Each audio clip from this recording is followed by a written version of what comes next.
All right. Let's play some Magic. So, as we start this game out, I think first and foremost, we got to go ahead and reveal Fuego's playmat. This was super duper awesome purchase on his birthday while we were at a cool head shop together. So nice. Let's go ahead and roll this out. Fuego, if you'll do the honors. Yeah, that's supposed to be a drum roll. Boom! That's hot. Dab with royalty, bitches. Dab with royalty. All right. Yeah. Whew. Those are royalty extracts. Higher than this. Hey, the crab's got dabs. I said that in a head shop yesterday, and people that weren't even close enough to understand the reference giggled. Yeah, it was pretty great. All right, so Justin, learning to play Magic, one of the best things that we could teach you as a new Magic player that is a true courtesy to you to know is Magic etiquette. You guys agree? Agreed. So, one of the things that you want to do is show up smelling nice. So first of all, thanks for smelling nice, because no problem. We've all been Showers are important. Right. Showers are appreciated. Deodorant. Yes. Deodorant. So much deodorant needed at Magic shops everywhere. Like, I'm talking to the Gillette Corporation right now. If you want to do a promotion, just go into comic book shops with free giveaways. Yep. They'll get used. Right. Hopefully. I got a bunch of samples. Hopefully. There's a Magic So, tournament down the road. Besides that, here's something else to know about borrowing a deck. Most people have an emotional connection to their decks. Certainly I do. You remember games that you played with friends. So you remember those friends more often and in this nice light than you would normally. By seeing these cards, by thumbing through these decks. And so you form this cool emotional connection. When you borrow somebody's deck, you never know if it's going to be a 10-cent card, a 10-cent card, and then quite literally a $400 card. So one of the things that you want to do is never, ever shuffle Magic cards that are in sleeves. If they're sleeved, they don't get traditional riffle shuffled. They get side shuffled like this, or pile shuffled, which we'll show you. So always treat cards as though they cost a lot of money. Flip thing on them. Exactly. Because that $400 card might be in near mint, and your fingernail nick in the top of it makes it a $300 card. Your silly mistake or lack of respect for someone's cards could cost somebody a $100 bill, right? I mean, true story. So, absolutely. Never pick cards up from the top, because that's where the sleeves open. Super easy. Pick them up from the side. If you ever have trouble picking a card up, use another card to pick it up. It's like when you crack eggs with eggshells. Right? Just pick the other, like the piece of eggshell falls in your pan, you get that piece of eggshell, pick it up. Look how easy that was. That didn't cost anybody any money. The other thing to know that's really important is that the card on the other side of the table might be $400. And your finger works, and so does my eyeball, so I could point and say that one without going, this one, this card right here. I do an action to this card right here. And I've seen guys pick a card up and go, you're going to pay for that because you fingernail dented a card that you never had any reason to touch. Yep. We sit across from multi-$1,000 decks on a daily basis. All you got to do is go, that one, and point, right? Because we've all had the same experience. Always wash your hands when you handle somebody's deck, because we got the famous pizza hands Tyler story. People have expensive sleeves, dude. I've seen custom Magic-backed sleeves that were foil, that were special edition Dragon Shield, that somebody traveled to another state and won in a tournament, and someone's like, yeah, it's one anyways. And it's like, that's fucked up, bro. You just ruined that guy's whole fucking shit, right? So, never gonna do that. The way that you want to shuffle a deck in Commander, because this is a nonsense-sized format with your 100 Yeah, card if you notice, decks. mine is quite large too. That's because it's double sleeved. Oh, I thought mine was large for a different reason. So Justin, check it out, man. We're going to show you the basics of the cards before we play this game. So in this format, which is called Commander, you have a general to your army. He is your commander, or she is your commander. Take is that guy?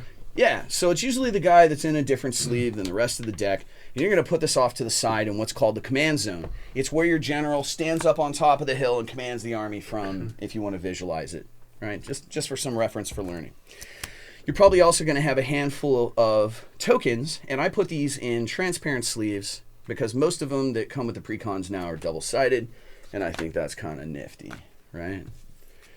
Plus, wouldn't the world be a better place if we were all a little more transparent? All right, anyways. That was terrible. So I have trouble shuffling 100-card decks because I don't play this nonsense format most of the time. So what I like to do is take half of my deck, and then all you're going to do is just take the wide side and press it into the corners, and you're just going to squish them together. So what we're going to do is we're going to shuffle one side, then we're going to take half from me and shuffle those together. There's lots of ways to do this. You can do a thing called a pile shuffle. So you're going to have lands. Let me try that again. You're going to have lands. Being a landowner in the game allows you to summon mana from the land. Forget all that visualization. For the purpose of learning, land is money. Okay. Every turn, you're able to spend your money, and you're going to signify that it's spent for the turn and that you're waiting for it to be regenerated in your bank account by turning it sideways to show it's used. We'll come back to that. You're going to get land. Sometimes you're going to have creatures. Sometimes you're going to have spells. They could be sorceries. Sometimes you can cast a permanent called an enchantment that will stay in play. We'll talk about those. And your spells come at 2 speeds, instant and sorcery speed. And so sometimes you're going to have a sorcery like I already laid down there, and then I'm just looking for an instant in this deck to show you. So the area in front of you is called the battlefield. The way I always tell people to envision the way the game is truly being played is like when you watch the old 90s, like big budget action films, right? Like what's the one where he paints his face blue? Braveheart, right? You got the blue face paint and shit? Okay. Yep. But you guys have all watched it like on Game of Thrones. You got like 2 decks coming battle. So you kind of... Yep. Think of yourself as a general, and these are generals on the other hills, and we're doing battle against each other, trying to kill the other generals so that you're king of the hill. Right? You start with, in this game, 40 life, or are we starting at 30? 40. Start at 40. That's a kitchen table magic thing, right? Normally it's 30, like official rules. No, normally it's 40. Is it really? Yeah. Okay, that's cool. Commander's 40. Sure. Well, it needs to be. It's a pussy-ass format. Anyways, so just kidding. So what happens is you start with 40 life. All of us do. You're trying to be the last one with a life total above 0. Right? So there it is.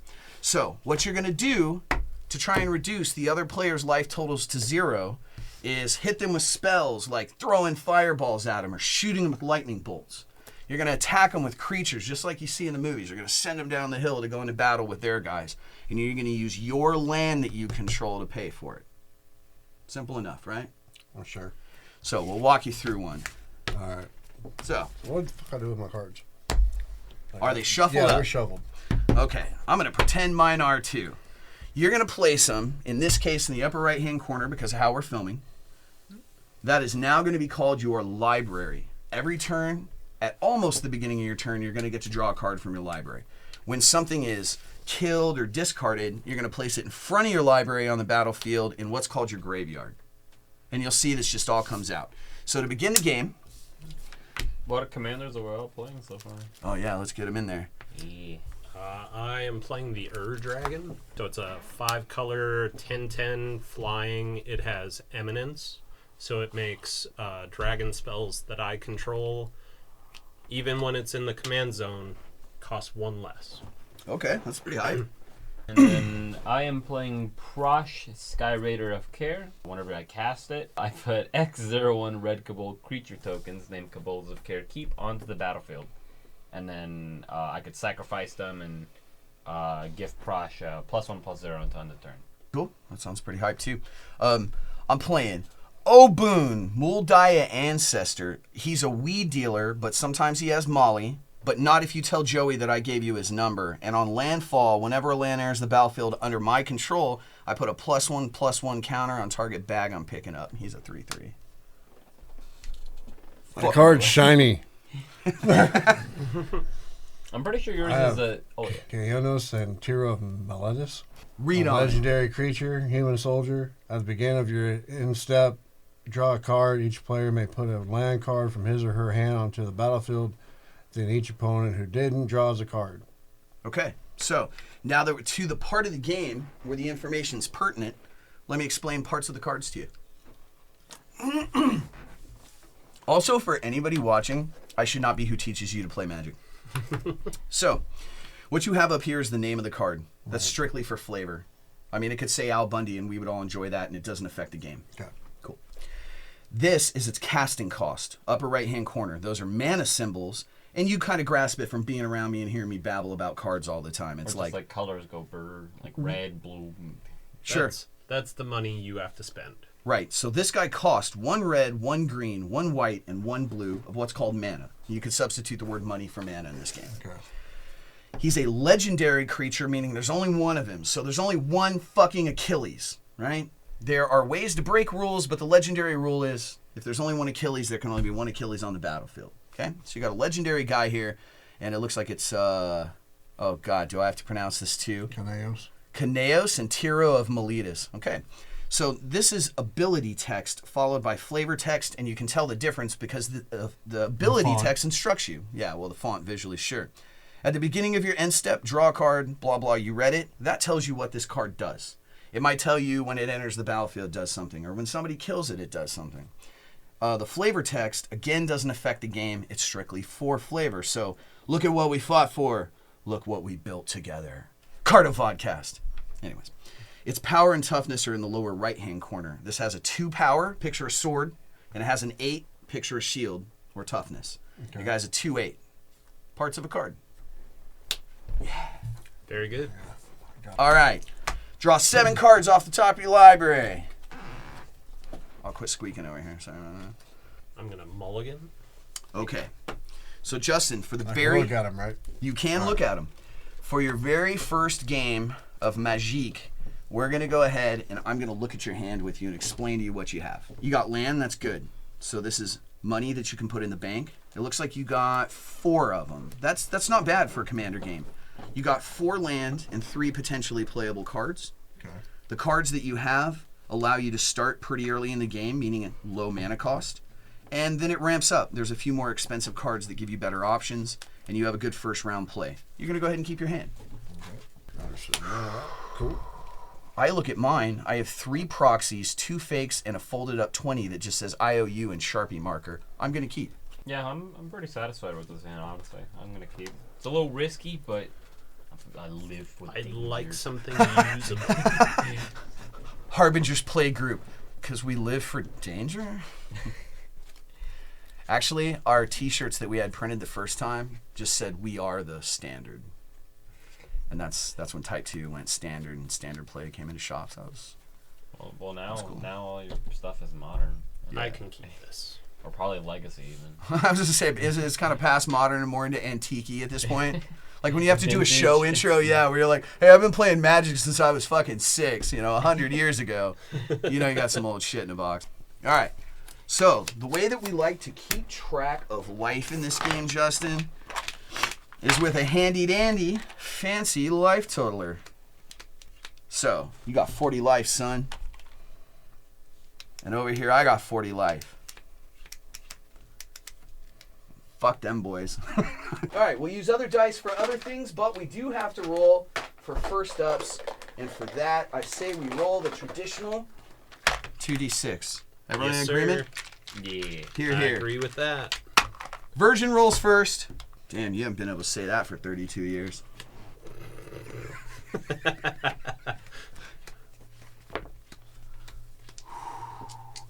I just roll both of them? Yep, just roll both of them up there in the middle. You got 8. All right, he opens up with an 8. Tim craps out. Pretty close to it. I'm probably That's going a last 6. second. 6. Come on, baby. 7 or 11. 7 or 11. 7 gives a shit. I know. 8. Oh. But an 8 ties us, correct? Right. Yep. Yes, sir. So you guys got to reroll. Bump, bump, bump. It's down to you or me for one first. each, or... Nope. You're going to re-roll them both. High roll wins. I got to beat a 10, huh?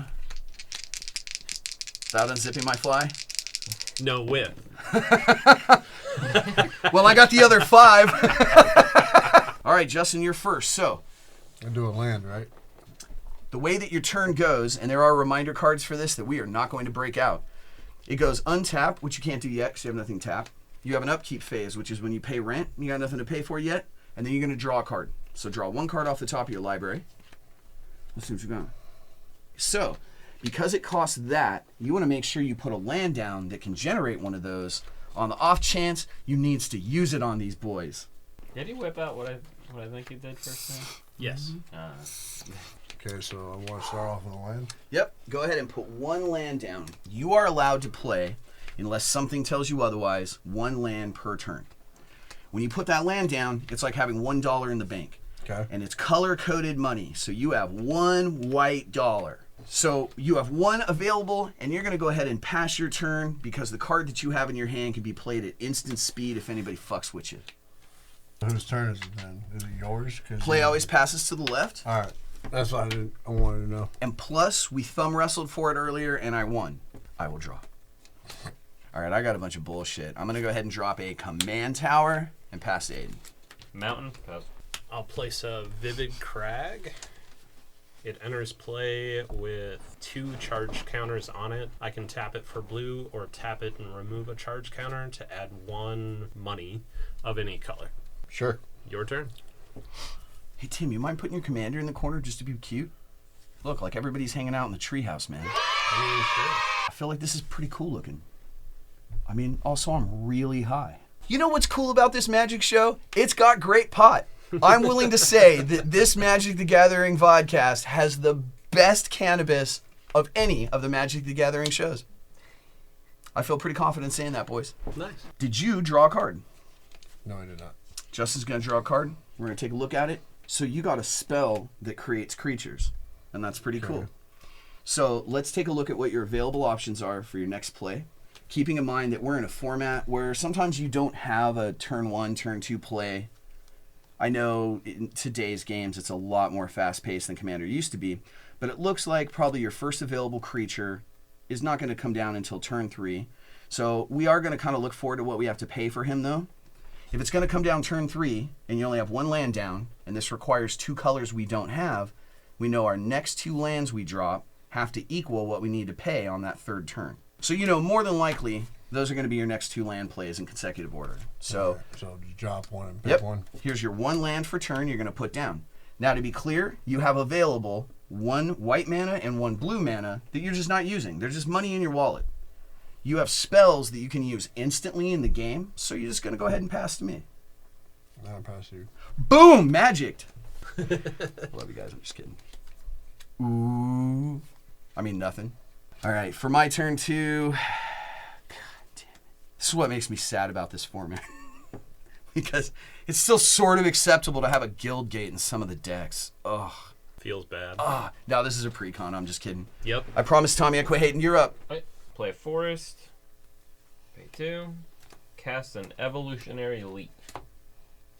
I pay 1 green, sacrifice a creature, reveal cards from the top of your library until you reveal a creature card. Put that card in your hand and the rest on the bottom of your library in a random order.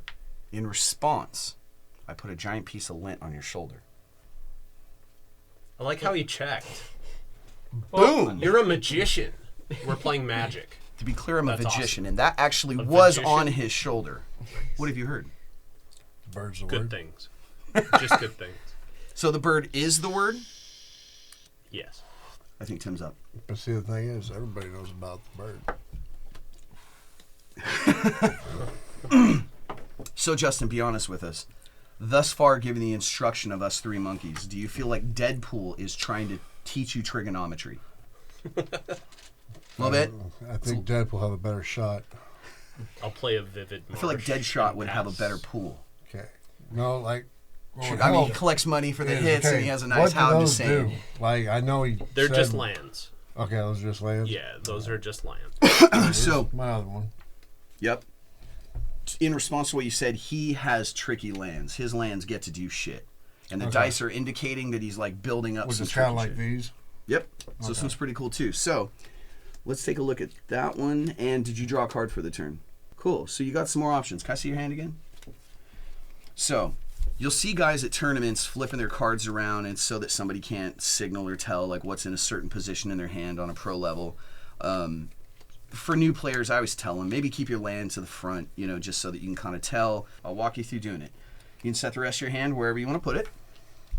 You're going to lay that land down, and it has an ETB effect or enter the Why don't we battlefield keep effect. these more like back here from the way just the cards are set up? Sure, absolutely. Yeah, most people keep their land at the bottom. And So, I'm doing- well, hold on. Before we move on, that says when it enters the battlefield, it does what? There's the battlefield. Return the land you control to its owner's hand. Mm-hmm. So, what we're going to do is you don't have a play that you need. It also enters tapped. Sure. Wait a minute. This is not the card I thought it was. Yeah, it's like one of those. It bounces a land that enters tap, but then it taps for 2 whenever it's untapped. Right, so he's not going to be able to play his guy this turn because he won't have a red Well, source. one thing that he could do is he can. Oh yeah, that is true. Yeah. So, we might want to go ahead and go this way just for sake of speed because we want to smoke these fools. So go ahead and drop Forbidden Orchard. All right. There we go. Now that adds 1 of any color, but when he does it, he makes a 1/1 color spirit under somebody's control. So that goes back in your hand. Now that you have these 3, let's go ahead and pay for your guy that you want to cast. So you go ahead and signify that you're using your land by turning it sideways. That means you're taking your dollar out of the bank and spending it for the turn. Okay. You're going to pay it blue, 1 of any color, and when you tap this for red, it says when you tap it, you have to give a 1/1 colorless spirit creature to an opponent. Who do you want to give it to? I give it to Aiden. Yeah. Helps to be the nice guy at the table, Aiden. I got spirit. Okay, so now you're going to go ahead and put him down on the battlefield. That's going to use the 3 mana that you put into your mana pool. Right. And when this guy enters, it's nice to announce what the card is to the other players, even if they know it. So we would read that at the beginning of each player's end step, so that will count you too, that player may draw a card if a player other than you lost life this turn. And then it has partner. So you can have 2 commanders if both have partner. We're not going to worry about that right now. It's a 1/4. So now what? So when creatures first come down on the battlefield, they have what's called summoning sickness. Picture it this way. You summon a guy and he shows up and goes, what do you want me to do? That took time. Like, he had to get there. When you summon these creatures, they're supposed to appear magically. Well, they show up and they're disoriented. They don't know what's going on. So they can't do anything the first turn. Their move was showing up. So because he has summoning sickness, and you don't have anything else to do, you're going to go ahead and pass to me. All right. I'm going to untap. During my upkeep, I have no rent to pay. Is that why you always want to draw first? Mm-hmm. Okay. You don't want to forget to draw. What are the rules these days in tournament play? If you forgot to do it, it's over. It's past the phase. You'll probably get like a warning or something like that because. But no, I mean on the draw. If it was supposed to happen, it has to happen, or you missed it. Well, if you missed it, you probably just missed it, but you'll also get a warning from like the judge or something like that because it's not like a may. It's like. I think I know what you're saying. They would back up to that state of play, and then you would get a warning for not maintaining the proper state of play. That's 1. No, I did draw. Don't do it Just again. Kidding. Just kidding. Okay, so over here, how about a forest? And then I'm going to go 2 green and 1 for good old Corsair Crucifix. So, enchantment creature, Centaur, 2/4. Play with the top card of your library revealed. Bango. Is that on camera? Yeah, it's just covered up by the... Yeah, cool. You may play the top card of your library if it's a land card. That's a sorcery. Whenever a land enters the battlefield under my control, I may gain 1 life, and it's a 2/4 creature. I'm going to pass. I'm going to go ahead and untap. See bad things coming. I'm going to draw. See very bad things coming. Hey, while they can't hear us, where's my bong? I'm going to go ahead and play a land for turn. Judge. To go to combat. I will swing at you, Tim. All right. For 1. Yep. Okay. I go to 39 because I have no blockers. Now, I'm sure you grasp what just happened there because it was pretty obvious, but for sake of the learning process and the audience, what he has to do is go to attack step. So he declares, hey, I'm going to attack. Now, us 4 kings sitting up on our hills here, we don't know who he's attacking when he first puts the banner up and blows the bugle, right? He just goes, hey, I'm attacking. Then he declares, I'm attacking this fucking guy. And then he swung at Tim, and Tim had no blockers, so the little dude that you gave him ran over there and stabbed him in the fucking shin. And he took a point of damage. It was pretty cool. I saw the whole thing from my hill. And then I'm gonna go to my second main phase. Tap a forest, sacrifice a creature. I'm gonna sacrifice this one, so it goes into the graveyard. Just put it back in your tokens. Reveal cards from the top of your library until you reveal a creature card. Put that card into your hand and the rest on the bottom of your library in a random order. So like, boop. Well read, sir. What?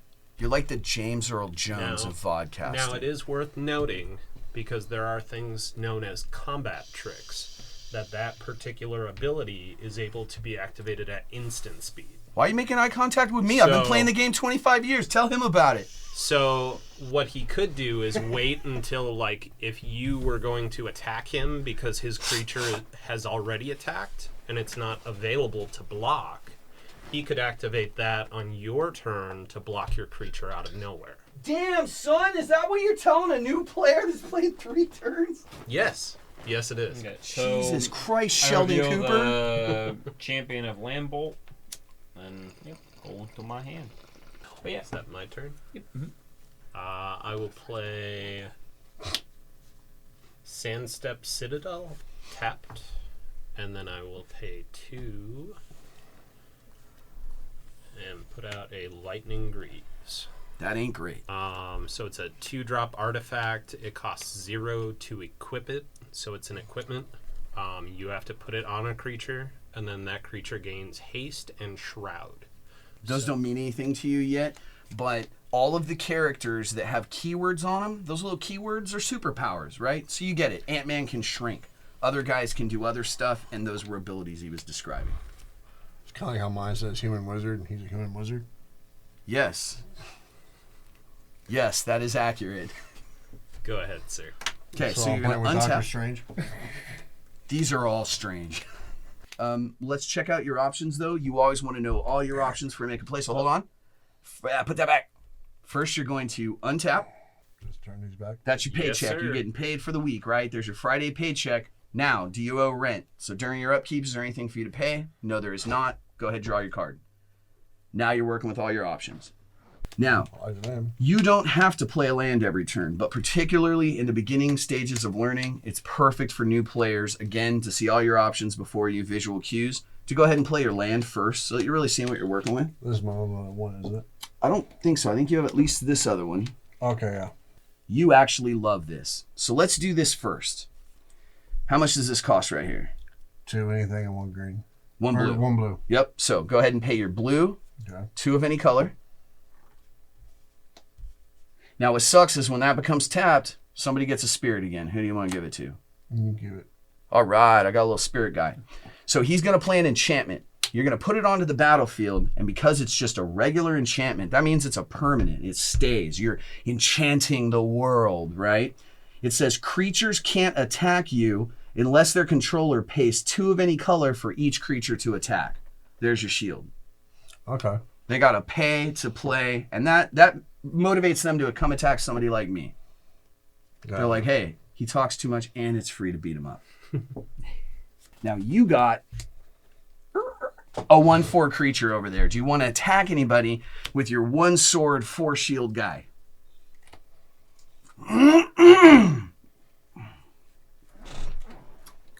So my little one Uh-huh.